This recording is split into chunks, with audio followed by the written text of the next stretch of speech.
c'est bien aménagé, sur le terrain, mais chez nous, vous voyez, les cimetières, c'est pas respecté. Voilà, nos morts ne sont pas respectés. Le maire de la commune de Matoto en direct ce matin, Mamadou Batos Camara. Les grandes gueules. Monsieur le maire, bonjour. Bonjour. Alors, vous êtes le maire de la commune de Matoto. Pour parler brièvement de votre commune, c'est bien sûr cette commune qui a plusieurs tas d'immondices au cœur des marchés. C'est Matoto, c'est Anta, c'est la plus grande commune du pays. Dites-nous, c'est quoi votre stratégie finalement depuis que vous êtes arrivé pour débarrasser ces marchés-là des ordures, mais également des occupants illégaux, si je voudrais dire des voiries? Merci, mes frères. Merci à tous les millions d'auditeurs qui nous suivent sur votre antenne actuellement. C'est vrai, j'ai pris le train en marche, comme Antoine l'a dit, c'est pas pour répondre, c'est pas une réaction. Au fait, je peux dire que je suis parmi les maires qui communiquent beaucoup. Mais pour ce qui est de votre question, vous le savez comme moi, avant l'installation du conseil communal de Matoto, qui a fait tant de bruit, mais Matoto était presque saturé par des immondices. Comme il l'a dit, tous les marchés étaient déjà érigés en dépotoirs sauvages. Vous êtes sans savoir que Matoto était identifié apprécié par l'immondice de Anta, qui avait fait plus de 3 ans, 4 ans avant l'arrivée du conseil communal de Matoto. Mais il a fallu la stratégie du conseil pour débarrasser complètement Anta de cet immondice, de ce dépôt sauvage. Et de là-bas jusqu'au niveau d'Abondi, toutes les artères principales étaient déjà dégagées. Ça, c'était suite, non seulement on a impliqué les citoyens, on a impliqué les leaders d'opinion, on a essayé de faire en sorte que les PME qui évoluent dans la commune puissent chacun jouer pleinement son rôle. Nous ne sommes pas arrêtés là-bas. On a essayé de mettre des brigades de veille. Avant même le recrutement des polices communales, nous avons été la commune qui avait déjà recruté un certain nombre de gardes communaux pour les mettre dans les différentes artères, pourvu que la commune peut changer de physionomie. Et tout cela, c'était à fond propre. Parce que avant que nous, on venait au niveau de la commune, presque il n'y avait pas de recette. Qu'est-ce que vous appelez fonds propres? Non, mais qu'est-ce que vous appelez fonds propres? Parce que là, il y a un problème là. Non, laisse-moi, je vais vous dire, fonds propres, c'est quoi? C'est la mobilisation réelle de la commune sans aucune subvention de l'État. D'accord. Mais c'est pas votre argent quand même, Mamadou Batos. Quand vous dites fonds propres, c'est pas des fonds propres. Oui. Monsieur le maire, excusez-moi, monsieur le maire, c'est des fonds propres. Monsieur le maire, une question, monsieur le maire. Monsieur le maire, monsieur le maire, vous permettez? Est-ce que vous permettez? S'il vous plaît, allez-y. Donne-moi 2 minutes. Quand je dis fonds propres, c'est pas le fonds du maire. Le fonds propre de la commune, ça c'est les recettes mobilisées au niveau de la collectivité sans contrepartie de l'État. Bien, voilà. Non mais au moins c'est clair. Allez-y. C'est important de savoir. C'était combien? Parce que vous, au moins, vous avez une idée des recettes que vous avez pu avoir. Suivez-moi. Avant notre arrivée, je dis bien, presque il n'y avait même pas de recettes au niveau de la commune. Imaginez... Presque il n'y en avait pas, c'était combien? Les 17 marchés de la commune produisaient seulement 480 millions par an. Chose pour dire qu'un marché n'apportait à la mairie que 78 000 par jour. On a essayé de résilier tous les contrats. Alors, monsieur le maire, il faudrait nous aider à comprendre. Vous dites que la commune ne mobilisait que 80 millions 480 millions par an. 480 millions Alors, par an. Je voudrais que l'on aille au début. Non, écoutez, non, vous n'avez pas compris. D'accord, allez-y. Expliquez. Quand vous souffrez d'écouter, vous allez comprendre. On a des postes de recettes au niveau des communes. Il y a les services de cadastre qui mobilisent des ressources. Il y a les services de l'habitat qui mobilise des ressources. Il y a beaucoup de services déconcentrés à la mairie qui doivent mobiliser des ressources. Mais avant notre arrivée, ces services-là ne produisaient pas de ressources. Et le marché qui est la compétence propre à la mairie, ces 17 marchés de la mairie aussi ne mobilisaient que 480 millions par an. Chose que nous avons vue dérisoire. On a résilié les contrats. La première année, on a essayé de faire une recette de plus d'1,6 milliard. Maintenant, on a essayé cas par cas. Imaginez le service de cadastre. Les domaines publics ne produisaient que 25 millions, 80 millions. Cette année, l'année 2021, on a perdu 2 ans. 2021 seulement, on a essayé, les sociétés, les personnes morales n'ont mobilisé que 380 millions. Ça, c'est des réformes engagées. Comme vous venez de parler des parkings, aucun parc d'automobiles ne donne de source. On ne sait même pas comment ils sont installés. Quand vous demandez, on dit que non, il y a une recommandation qui sont venues. Du gouvernorat. Non, mais il faut toucher la plaie quand même. C'est le gouvernorat. Non, pas avec la gouverneure actuelle. Pas avec la gouverneure actuelle. Pas avec la gouverneure actuelle. C'est-à-dire que Mathurin, en fait, il vous raquettait. Avant même l'arrivée du Mathurin. C'est ça le problème. Donc le gouvernement vous raquettait. L'arrivée du Mathurin. Je dis bien avant même l'arrivée du Mathurin. Donc on reçoit souvent des instructions qui nous affaiblissent complètement. Comment vous... Oui. Est-ce que le gouvernorat vous raquettait ou pas du tout? Non, je ne saurais pas le dire parce que les domaines des ressources de mobilisation ne sont pas les mêmes. Bien. On revient à 10h. Politicien. Chez les GG, nous pensons comme JMJ. Dire la vérité. La vérité, qu'elle plaise ou qu'elle blesse, est une pertinente attitude de sagesse. Le journalisme est la plus grande aventure humaine car il est mission, passion, vision, interrogation, immersion, quête de vérité et conquête d'objectivité. Écoutez les GG tous les matins sur Radio Espace en simultané sur Espace TV, Espace Région Bokeh, Labé, Zérékoré, Kindia sur 99.7, Cancan sur 99. Les grandes gueules sur Espace. Espace TV Guinée est sur YouTube. Abonne-toi. Espace Guinée sur YouTube. Espace TV en avance sur les réseaux sociaux. Adafo Média. Et si vous commenciez maintenant?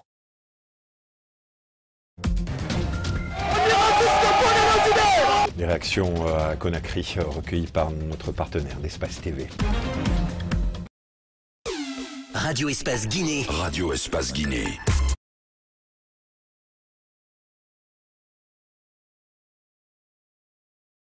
Vous avez accès à cette émission sur Radio Espace, également sur Espace TV. Regardez Espace TV sur les bouquets Canal+, Canal 243. Merci de votre fidélité. Merci à vous qui nous regardez sur la TNT du côté de Dakar, entre autres à Ziguinchor. Vous êtes de plus en plus nombreux également à nous suivre sur les réseaux sociaux, sur Facebook, entre autres avec Sola Media, grâce à évidemment cette agence qui relaie cette émission sur les réseaux sociaux. Vous êtes de plus en plus nombreux également à nous suivre sur guineanews.org. Mesdames et messieurs, et retrouvez cette émission en intégralité sur guinée114.com. Merci à Amadou Sow à la réalisation, à Alassane Diallo, Papoutou l'homme de nuit, Malistila Poutine, Mafata Sano, toute l'équipe à la régie. Merci de votre fidélité. Continuez à réagir, mesdames et messieurs. Le contact s'affiche juste en bas de l'écran. Si vous nous écoutez à la radio, c'est le 00224 657 39 13 13. Si vous êtes sur les réseaux sociaux, sur Twitter, entre autres, le hashtag Espace GG, avec plaisir, nous allons prendre en compte vos messages dans quelques minutes. Si vous le voulez bien. Eh bien oui, je le disais tantôt, l'Agence nationale de lutte contre la corruption est-elle corrompue? Oui, cette question mérite d'être posée ce matin.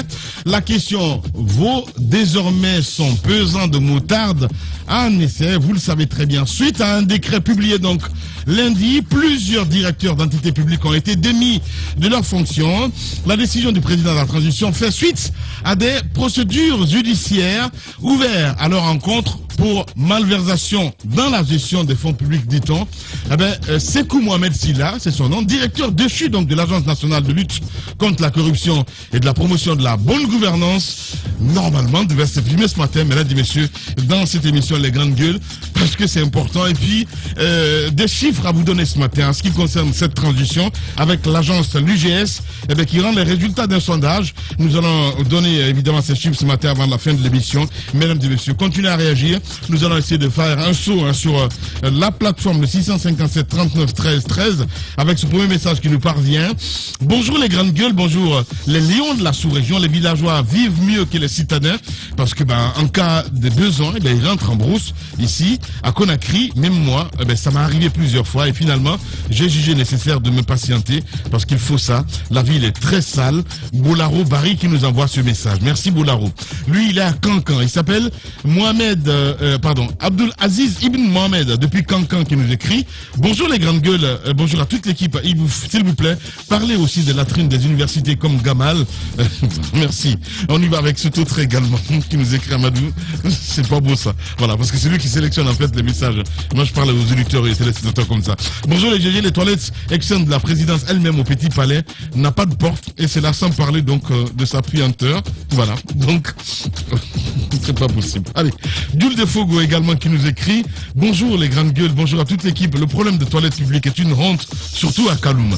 On reste avec Mohamed depuis Farana qui nous écoute là d'ailleurs sur Bambou FM. Vous nous écoutez à Farana sur cette radio. Sur le plan, le travail Conakry est mieux par rapport à l'intérieur du pays, précisément à Farana. Le vrai arnaque se passe dans notre commune. Ils font qu'augmenter donc les taxes. En 2010, avant leur arrivée, c'était vraiment mieux. Mohamed Silla depuis Farana qui nous envoie ce message. On reste dans le ciel avec cet autre également qui nous écrit. C'est Konaté Mohamadi. Le problème de Kaloum, ce n'est pas la possibilité de la mairie, car je me souviens, en 2005, les toilettes de toutes les familles ont été branchées à une conduite principale. Toutes les routes de Kaloum ont été creusées et après donc de 3 mètres par les Chinois. Un mauvais travail qui aujourd'hui fait des dégâts, donc dit ce toniteur.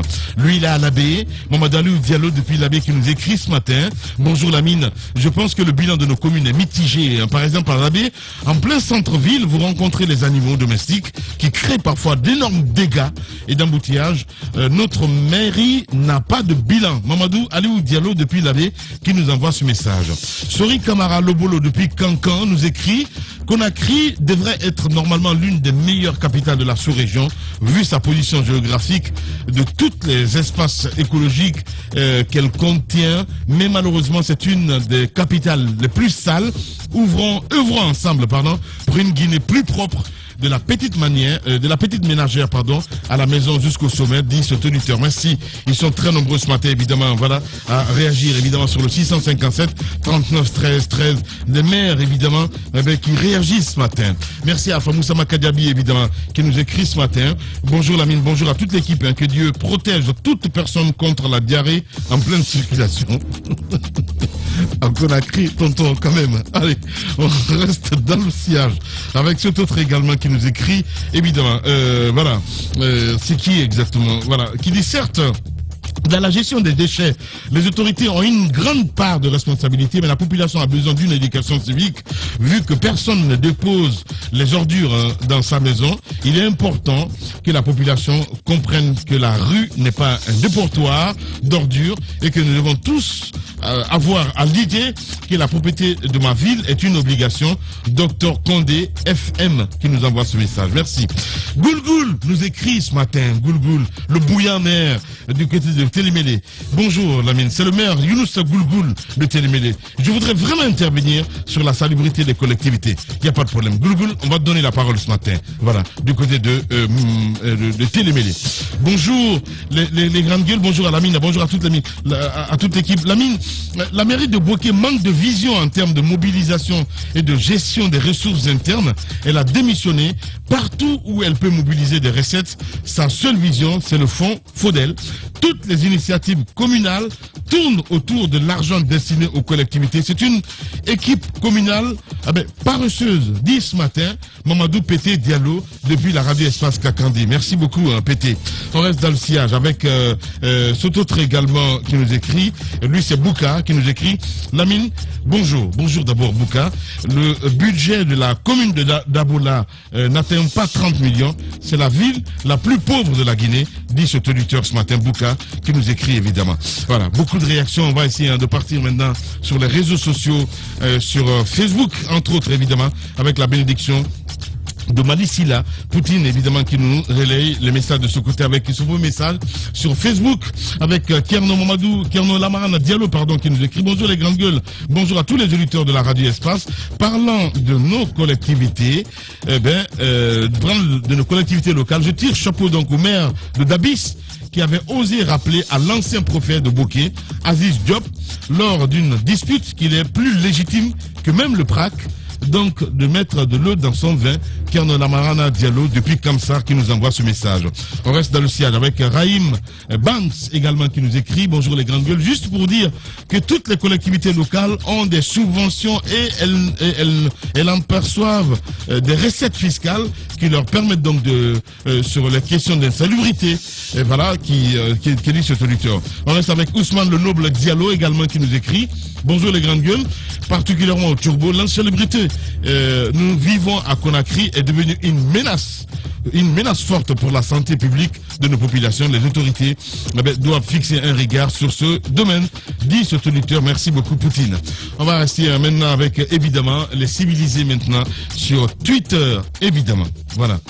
Avec Lamine Harlem Fofana Oulada qui nous écrit ce matin: bonjour les grandes gueules, bonjour à toute l'équipe. La commune de Kaloum est devenue la commune la plus sale de la capitale. Je me demande, est-ce que c'est les ministères est-ce que les ministères ont-ils leur siège dans cette commune et les travailleurs du gouvernorat ne ressentent pas des odeurs de la ville? Pose la question ce matin, Oulada. On reste avec Mamadou Salou Bachir Diallo également, qui nous écrit sur Twitter: bonjour les amis, bonjour à toute l'équipe. Pour rendre nos villes propres, il faut installer des poubelles publiques sur tout le long donc de nos routes, il veut dire, sensibiliser donc les citoyens, installer une police verte et appliquer donc le système pollueur-payeur. Nos mairies ont du boulot, dit ce auditeur. Souma Fantali nous écrit également ce matin: bonjour les grandes gueules, bonjour à toute l'équipe. Il faut rappeler que l'insalubrité de la zone sociale de Kaloum est aujourd'hui l'une des échecs. Voilà, un échec. L'un des échecs de la décentralisation, c'est parce qu'il n'y a pas un maire de Conakry et que la tutelle ne fait pas son rôle de contrôle de collectivité. On reste avec DTS également qui nous écrit ce matin: bonjour les grandes gueules. Soyons sérieux, ce pays est sauvagement riche et les recettes sont sauvagement détournées. On prend des électriciens pour des chauffeurs, des maçons pour les docteurs et on veut un résultat contraire, dit DTS ce matin. On reste avec Aboubacar Sanoussi Kamara également qui nous écrit: primo, un grave conflit de compétences entre le gouvernement et les élus locaux. Aussi, nos élus locaux n'ont aucune initiative de développement local. Ce n'est pas à l'État de développer les collectivités décentralisées. Il y a de la richesse dans nos communes. Bon sang, s'énerve ce auditeur, s'exclame. Voilà, on y va avec l'extraterrestre. Il se fait appeler comme ça et il pose une question ce matin: qu'en est-il du centre de traitement de eaux qui se trouve derrière Tombeau? Voilà, il pose la question. Malheureusement, je n'ai pas de réponse. On y va avec Mohamed Douria également qui nous écrit sur Twitter: bonjour Lamine, bonjour à toute l'équipe. L'État doit construire une nouvelle ville pour délocaliser le centre administratif de Kaloum, comme ce qui se fait au Brésil, voilà, et en Indonésie, voilà. Merci. On y va avec Mohamed Diakité également qui nous écrit: l'insalubrité de Conakry est devenue une menace pour la santé publique des citoyens. L'ironie de cette affaire, c'est l'inaction donc des autorités publiques et communales qui accusent mutuellement de la responsabilité d'assumer leur rôle administratif. On reste avec Baldé Ismaël également qui nous écrit sur Twitter. Bien avant lui, je pense qu'on a Doumbouya, voilà, c'est bien. Allez, on fait replay. Merci. Bien, allez. Oh mec, ils sont bons ce matin à la régie. Hein. Bonjour les grandes gueules, bonjour à toute l'équipe. Hein. Pour le bon fonctionnement d'un État, le partage des rôles doit être de mise, mais si l'État a lui seul devient omniprésent, omnipotent, omniscient, donc, et concentre tout à son niveau, alors rien ne bougera, dit ce auditeur. Nous croyons que le colonel va changer cette donne. On l'espère aussi, hein, mon cher. Pas parce qu'il s'appelle Doumbouya, hein, mon cher ami. Hein? Bien. Allez, Baldé Ismaël aussi nous écrit le développement local donc se finance par les ressources locales et celles issues donc du gouvernement central. C'est avec ces ressources que les communes réalisent la mise en œuvre de leurs projets. La bonne gouvernance, la gestion transparente, complète le reste. Et c'est le dernier à la régie. Voilà, un dernier. Ils sont bons ce matin, sincèrement les gars. Allez, on y va avec Zokonan Doré également qui nous écrit. Bonjour les grandes gueules. Il faut former les maires. Ils ne savent même pas qu'ils peuvent émettre donc des titres pour financer les projets de la commune. Le CNRD doit réussir la décentralisation de la Guinée, diviser certaines communes pour faciliter donc la gestion communale. Voilà, dit donc ce auditeur. Je pense qu'on a terminé. Oui, c'est bien ça parce que je vois à l'écran. Allez, on va continuer le débat. Le temps pour notre réalisateur évidemment de rappeler hein, le maire de la commune de Matoto. Mon cher Tamba, on a écouté tous. Hein. Justement, on va... Transparence ce matin. Hein. Voilà. Allez, tous qui revient à l'antenne. D'accord. Voilà. Monsieur le maire, merci de vous prêter à nouveau à nos questions. Pour commencer par le commencement, revenez avec nous sur les différentes sources de revenus de la collectivité dont vous êtes le maire. Et puis dans le fil, dites-nous à date, à partir de ces différentes sources de revenus, quelle est finalement l'estimation que vous avez, par exemple pour 2021, des ressources que vous avez réussi à collecter pour l'année 2021 et les mécanismes de sécurisation de ces ressources au sein de la commune de Matoto. Merci Tamba. Je pense que vous posez une question très importante. Parce que la gestion d'une collectivité est très très complexe pour ceux qui ne comprennent pas.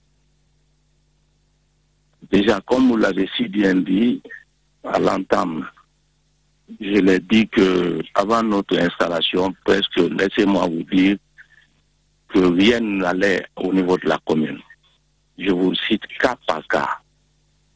Notre commune presque était érigée comme étant le berceau des fausseurs des dossiers. On pouvait retrouver toutes sortes de dossiers au niveau de la commune, les transcriptions, les jugements subjectifs, tout ce qu'on peut donner au niveau des tribunaux, on pouvait les avoir au niveau de la commune. L'état civil était là comme une photocopie. Notre installation, on a fait un état des lieux. C'était un constat très alarmant. Du coup, on a essayé de remercier tout le monde, tout le contractuel. Nous avons essayé maintenant de reposer des bases solides.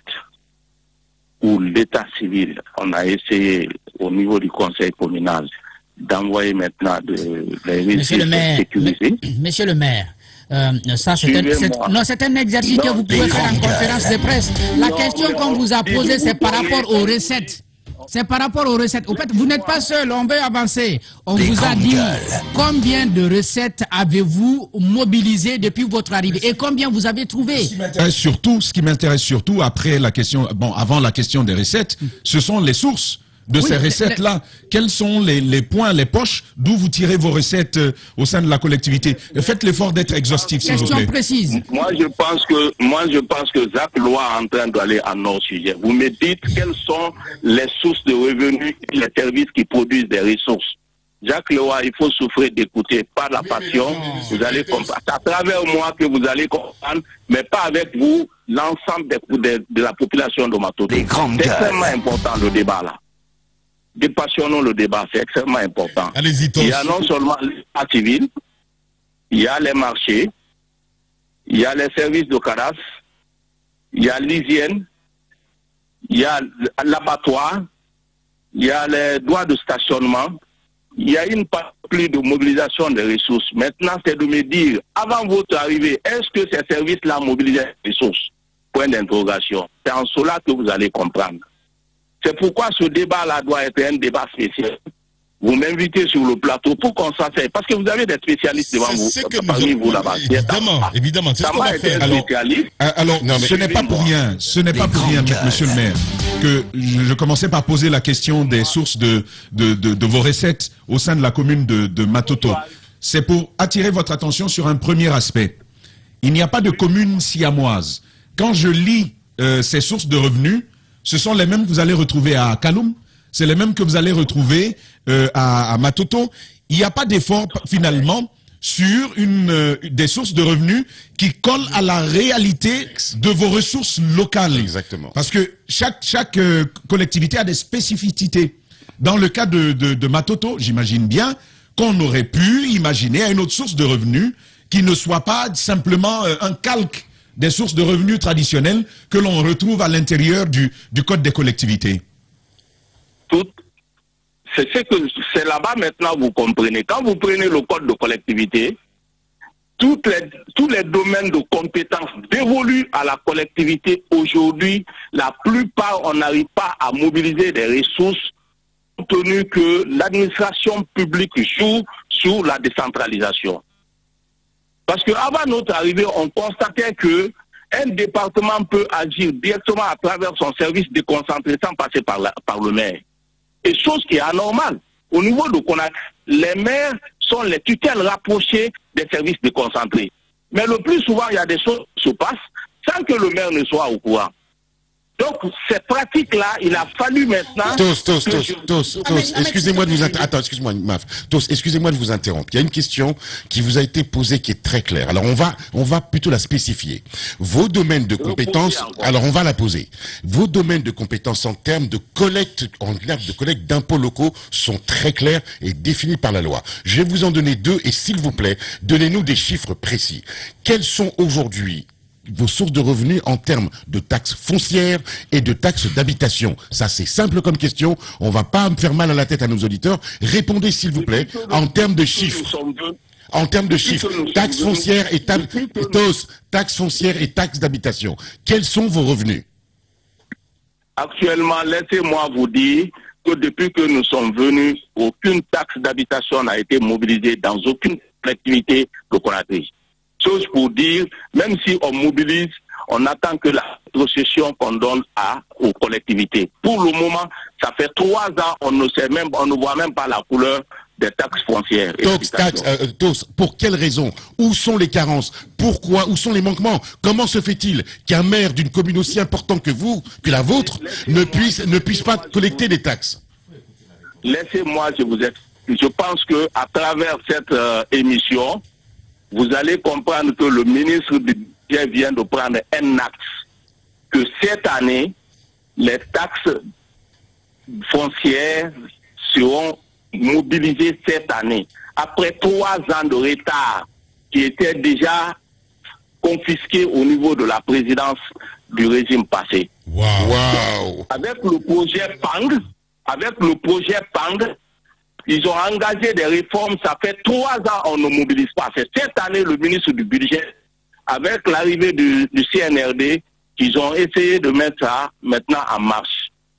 C'est pour vous dire, et ça c'est l'une des ressources où les 65% appartiennent aux collectivités. Ne serait-ce que ça peut vous faire bouger beaucoup de lignes au niveau des collectivités. Je pense que vous-même, vous devez essayer de comprendre pas mal de choses à travers des investigations.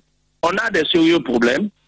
C'est pas une simple émission comme ce que nous sommes en train de faire. C'est important, mais le mieux, c'est d'aller qu'on puisse toucher cas pour cas, pas cas par cas. Vous allez comprendre où nous étions, où nous en sommes et quelles sont les perspectives. D'accord. Alors, tout à l'heure, vous énumériez certains secteurs comme l'abattoir, les parkings et autres. Et en même temps, vous disiez que vous avez des difficultés parce que de ce côté, ça invite les autorités et vous n'avez aucune mainmise. Concrètement, comment s'opère cette mainmise des autorités? Comment ça se passe? Comment comprendre que vous ne puissiez rien obtenir avec ces structures qui doivent pourtant rapporter à la mairie? Merci, mon frère. Comme ce que vous venez de dire, on a fait 2 ans le service d'abattoir et au niveau de stationnement des bétails, on était en pourparlers. Quand vous leur parlez, on dit non, il y a un arrêté conjoint qui doit sortir attendait que l'arrêté conjoint là soit signé. On a eu des difficultés. Comme vous pouvez comprendre que Matoto seul qui a l'abattoir dans toute la commune, dans toutes les communes de Conakry, et Matoto là, on ne gagnait rien en matière de taxes d'abattation. Il a fallu que je m'impose et je dis je vais fermer l'abattoir. On a essayé de faire une concession où ils ont commencé à payer. L'année là, on a eu à peu près 40 millions. Imaginez, hein. Durant 3 ans, et là, le service là ne donnait même pas. Cette corporation ne donnait rien à la commune. Attends, Ahmed, pourquoi le service, Monsieur Tos, pourquoi le service ne donnait pas? Est-ce que vous avez eu des infos? Est-ce que c'est une autre personne qui donnait? Ou bien il y a quelqu'un qui était derrière? Il ne mobilisait pas. Il a fallu que je demande la directrice régionale pour venir discuter sur la table. J'ai fait 2 enseignes. L'année passée que j'ai essayé de dire, soit vous payez les taxes pour la commune, soit je ferme. Et je serai là pour attendre les conséquences. Vous savez, il faut être dur dans la tête. Service de stationnement, c'était la même chose. Il y a de ces choses, quand je vous parle, vous n'allez pas comprendre. Dieu merci, parce qu'on a un ministre maintenant qui est venu, il veut mettre tout sur les rails. Parce qu'il a déjà pris des engagements, on voit des réformes qu'il est en train d'engager, qui seront des ouf de soulagement pour les communes. Sinon, on a eu des sérieux problèmes. Bien, Mamadou Batos Camara, maire de la commune de Matoto, en direct ce matin chez les GG. Allez-y, Jacques. Monsieur le maire, je veux vous ramener sur la première partie de votre intervention ce matin, sur ce que vous avez pu faire pour débarrasser Matoto des ordures. J'ai envie de vous dire que le changement, il n'est pas majeur. Il y a un problème, par exemple, sur les transversales. Il y a un problème aujourd'hui. Je veux terminer, monsieur le maire. Vous allez réagir après ma question. Monsieur le maire, je termine après, vous réagissez. Il y a un problème au niveau des transversales. Et là, vous commencez sur la T4 jusqu'à la T8, disons du côté de Dapompa. Cette occupation anarchique, est-ce que vous avez des difficultés à débarrasser les transversales des vendeuses? Des fois, on vous a vu sur le terrain, rebelle, hein. Mais après, quand vous quittez, les gens reviennent. Il semble qu'à Anta, on ne respecte pas. Il semble que vous êtes impuissant. Que vous êtes impuissant ou bien vous êtes en complicité avec ces femmes-là. Merci, mon frère. Je pense que ce que vous dites, ça, c'est différent des immondices. Ça, c'est des occupations anarchiques, comme vous l'avez si bien dit. Les occupations anarchiques, on avait commencé. Mais pour ce qui est de Anta, nous avons hérité une situation très alarmante. Le fait que mes prédécesseurs ont donné des occupations anarchiques aux gens pour construire des conteneurs au niveau des différents marchés. Donc actuellement, les conteneurs ont envahi des marchés de telle sorte que les femmes n'ont pas où s'asseoir. On a engagé déjà des discussions avec des commerçants. Pour ceux qui n'ont pas, tous ceux qui ont leurs conteneurs dans le marché, qui ne sont pas occupés, on va les dégager tous. C'est pourquoi j'ai imposé maintenant des autorisations d'occupation provisoire dans tous les marchés de la commune. Parce que Monsieur le maire, rapidement, on a beaucoup de questions sur ce sujet de gestion de notre commune, parce que finalement, on vient tous, j'imagine, à part Ahmed, on vient tous de Matoto, à part Ahmed. Ahmed, qui vient de Kaboul. À part Antoine et Ahmed. Donc c'est de notre commune que l'on parle là. Et il y a une année en arrière, vous étiez sur la construction du plan de développement local. Dites-nous, vous en êtes aujourd'hui? Est-ce qu'il s'accompagne aujourd'hui d'un plan à l'investissement? Je voudrais savoir. Il y a la question de Jacques, on ne va pas s'éloigner de cela, c'est une question très concrète par rapport aux résultats, parce qu'aujourd'hui, Monsieur Tos, à vous écouter, vous avez obtenu quelque chose, et nous qui faisons ce trajet, nous ne voyons rien, et ça c'est la réalité. Quand on prend les immondices, vous dépassez des bons pas aujourd'hui, mais il y a un grand espace où quand on y arrive, on a même peur pour sa santé parce que les ordures sont brûlées là. Et visiblement, Matoto, c'est l'une des communes qui est la plus fichue. Je ne sais pas comment dire cela. Ça, c'est pas visible, monsieur le maire. Vous ne parvenez pas à nous convaincre là-dessus. Non, laissez-moi, je vous explique. Actuellement, on a des sérieux problèmes, vous le savez. Al-Barak qui nous appuyait, Al-Barak ne travaille pas actuellement comme il l'avait commencé. Deuxièmement, les comptes des communes sont gelés. Et comment voulez-vous, aujourd'hui, le minimum qu'on peut effectivement pour essayer de dégager, et dans le temps, avant que même Al-Barak ne venait, c'est moi-même qui me prenais à travers la ressource de la commune pour prendre la machine, pour essayer de prendre le camion de l'Al-Barak et mettre de l'étang pour dégager complètement des immondices. Aujourd'hui, nous n'avons pas de ressources au niveau des communes. Nous voyons certaines choses que nous devons faire. Mais comment voulez-vous qu'on les fasse, étant donné qu'actuellement, on n'a pas le minimum pour aller faire ça? Monsieur le maire, je vais vous dire rapidement.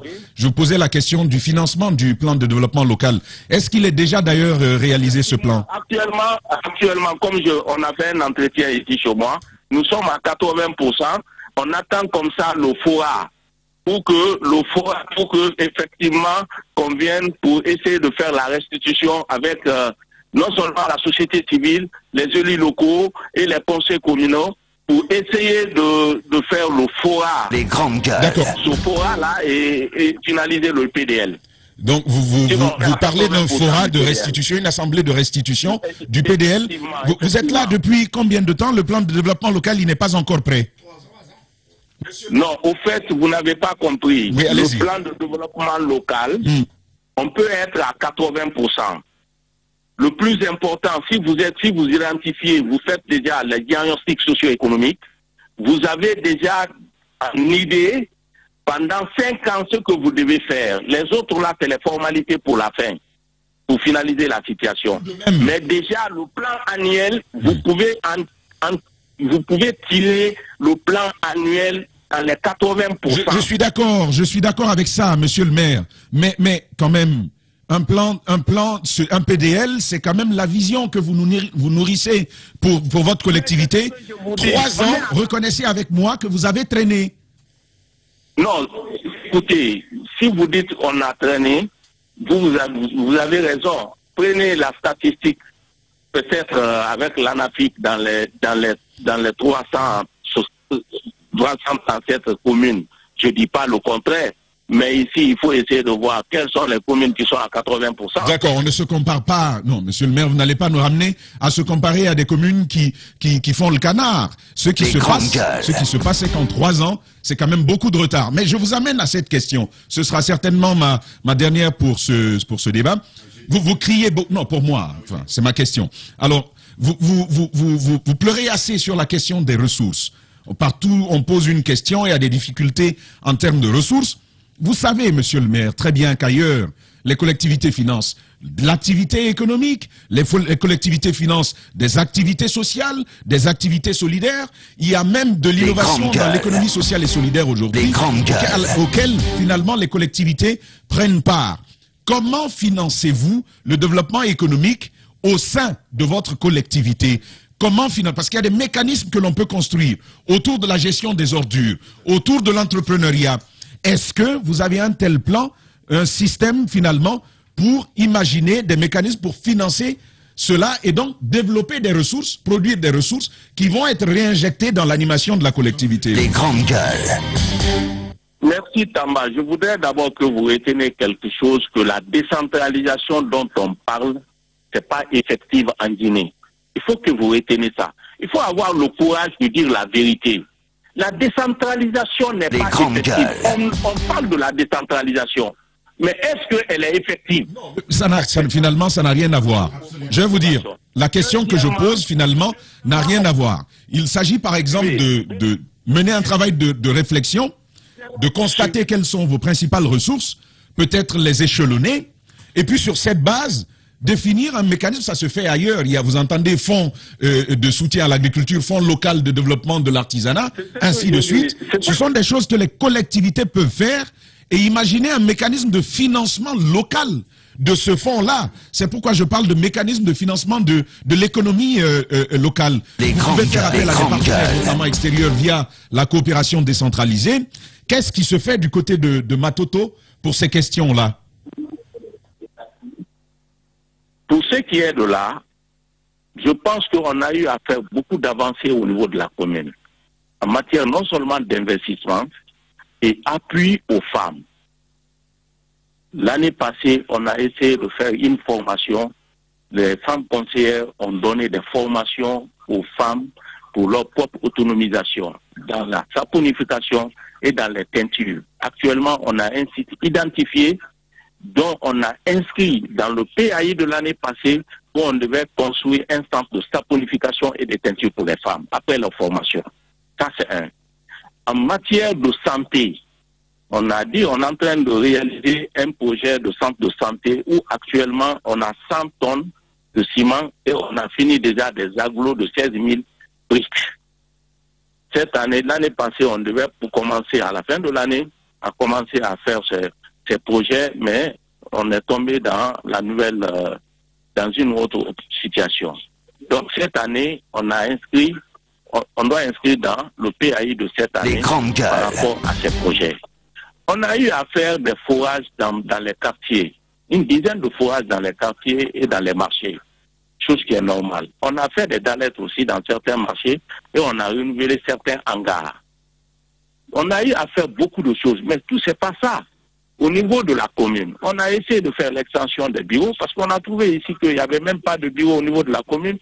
Vous pouvez voir plus de 3-4 services dans un seul bureau. On a essayé de construire des bureaux, on a fait 4 nouveaux bureaux.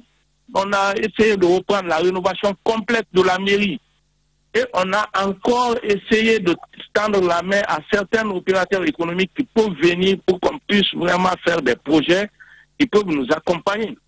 Dans le déguerpissement que nous avons engagé tout dernièrement, c'est en cela qu'on a dégagé l'espace de Sangoya et on a déjà fini les études. On a plus de 4 écoles où on a fini les études bouclées et plus l'espace de divertissement de Sangoya. On a déjà ce projet aussi bouclé. On devait engager tous ces projets-là avec Aficon. Mais c'est qu'on a un autre facteur qui est très difficile. Même si vous voulez faire intercommunalité avec d'autres pays, il faut passer souvent par le département. Il faut que vous ayez le cutus. Ce qui veut dire que les mairies n'ont pas une certaine autonomie elles-mêmes d'aller directement chercher des ressources ailleurs, sans passer par l'administration publique. Moi, je pense que c'est des aspects qu'il faut revoir. C'est vrai, vous pouvez nous comparer aujourd'hui au Bénin, vous pouvez nous comparer aujourd'hui à la France, vous pouvez nous comparer aujourd'hui au Burkina, mais les contextes ne sont pas les mêmes. Je pense qu'il est mieux, avec l'arrivée de notre ministre, qui dans les différentes rencontres nous montre réellement la vision qu'il a aujourd'hui d'impulser maintenant les collectivités. Prions que la nouvelle autorité aussi puisse nous accompagner dans ce sens. On a beaucoup de visions, on a des perspectives, mais aujourd'hui, il faudrait que les parts soient séparées. Que la région fasse ce qu'elle doit faire et que les collectivités, les domaines qui leur sont dévolus puissent pleinement agir et sans aucune influence extérieure. Tant que cela n'y est pas, ce que nous voulons des collectivités locales, on ne va pas atteindre les objectifs. Voilà. Le maire de la commune de Matoto en direct ce matin, évidemment, sur Radio Espace. Allez-y, Tamba, quelques secondes, oui, avant de donner la parole à Ahmed. Qui trépigne, on comprend tout ça. Mais monsieur le maire, ce que vous nous décrivez, par exemple, dans le cadre de coopération décentralisée, le jumelage, les amitiés, les partenariats, c'est partout la même réalité. Vous n'avez pas le droit, en tant que collectivité, d'aller vous lier à une collectivité qui n'est pas de votre territoire, donc du territoire national, sans passer par une direction. Il y a une direction coopération décentralisée au ministère de l'administration du territoire. Ça, c'est absolu et c'est partout. La même règle, ce n'est pas une excuse. Finalement, ma question était économique. Vos réponses sont plutôt d'ordre social, plutôt d'ordre administratif. Mais bref, il faudra, à mon avis, y penser. Si on veut sortir de cette situation où les ressources en viennent à manquer, il faudrait aller les chercher ailleurs, mais de façon complémentaire. Parce qu'encore une fois, il y a des ressources sur votre commune, c'est la plus grande du pays. Il y a des ressources locales, il faut les identifier, il faut pouvoir aller les chercher, monsieur le maire. Voilà. Alors, monsieur le maire, effectivement, moi je suis absolument d'accord avec Tamba. Il a posé une question d'innovation économique. Quels sont quels sont les moyens que vous mettez pour récolter de l'argent? Et vous nous répondez de manière sociale. Mais je vais aller plus loin. Moi, j'ai 2-3 questions à vous poser. La première question, est-ce que vous avez une idée de ce qu'on appelle le patrimoine communal qui est le vôtre? Première question. Deuxième question. question, est-ce que vous organisez des assemblées communales avec les conseillers communaux pour informer des avancées de vos projets, les citoyens de Matoto? Et la dernière question, est-ce que vous savez, parce que on a beau dire ou beau faire de tout mettre sur le dos d'une décentralisation qui ne fonctionne pas, mais vous avez la possibilité, monsieur le maire, parce que vos prérogatives vous y autorisent, de faire des emprunts, par exemple, sur les marchés privés, sur les banques. Vous avez cette autorisation-là, puisque le mandat qu'on vous a conféré vous y autorise. Pourquoi vous ne le faites pas? Voilà, et s'il vous plaît, répondez à ces 3 questions. Merci Ahmed. Pour ce qui est d'aller dans une autre banque, pour le moment, il n'est pas possible parce que nous avons notre compte domicilié à la Banque centrale. Ça, c'est un. Allô? Non, on vous parle d'emprunt, monsieur le maire. On vous parle pas de domiciliation de compte. Vous avez la possibilité d'aller à la Bissigui ou ailleurs, faire un emprunt en tant que maire, au nom de la commune. Suivez-moi. Tout ça, ça émane des procédures pour que au moins une entité puisse venir au secours, appuyer la collectivité en contrepartie. C'est possible. Je ne peux pas dire le contraire. Cela est possible. Mais pour ce qui est, c'est que les patrimoines dont vous parlez, des patrimoines aujourd'hui au niveau des communes. Votre patrimoine communal. Effectivement, ça c'est déjà les marchés. À part des marchés, nous n'avons pas de patrimoine aujourd'hui. Vous n'avez pas de foncier, vous n'avez pas de terrain. La commune n'a pas de foncier. Non. Bien. Merci. Aujourd'hui, on n'a pas de foncier au niveau des communes. Maintenant, pour ce que Tamba a dit, je pense que ça sera une occasion pour moi, à travers Tamba, parce que il a une connaissance large en matière de collectivité. C'est un expert. Il va essayer de me donner son expertise. Mais tout ce que je sais, on est en train d'identifier aujourd'hui tous les postes qui vont essayer de nous apporter. Bien. Le maire de la commune de Matoto était en direct ce matin chez les GG. Donnez la parole à ce... Les journalistes accoucheurs de vérités diverses, pertinents et rusés, sans langue de bois, cultivés, nécessaires pour des journalistes. Les grandes gueules, des personnalités acquises par le travail. Ceux qui leur donnent poids et légitimité à interviewer tout le monde. L'épopée des grandes gueules ou le socle de la liberté d'expression en Guinée depuis plus de 10 ans.